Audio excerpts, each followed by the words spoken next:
Here in Regency Kintbury, we pride ourselves on being the #1 destination for a genteel weekend away visiting friends.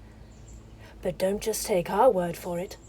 Let's hear from two of our frequent flyers, James and Jane Austen.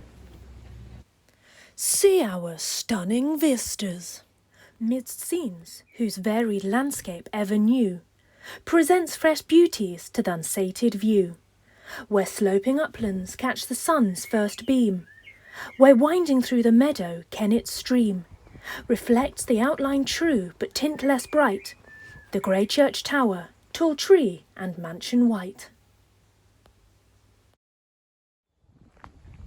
Catch all the latest gossip. We hear by way of Kintbury that they were all well at Bermuda at the beginning of November. We hear through Kintbury that Mrs. Easton was unluckily laying in at the same time with Mrs. C.A. No news from Kintbury yet. Eliza sports with our impatience. Meet our friendly locals. Martha writes me word that Charles is very much admired at Kintbury.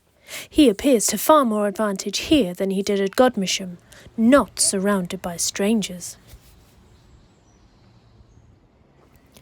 I'm very glad to find from Mary that Mr. and Mrs. Fowle are pleased with you. I hope you will continue to give satisfaction. Enjoy our first-class hospitality. The busy, bustling mother, who, like Eve, would ever and anon the circle leave, and ever ready on her guests to pour the buffet's rich and plentiful store.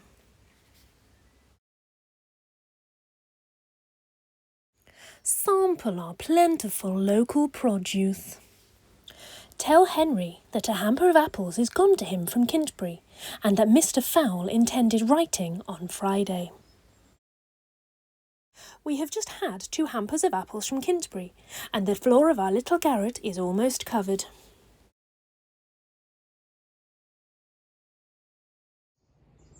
So, will we be welcoming you soon? My father's plans are now fixed. You'll see him at Kintbury on Friday.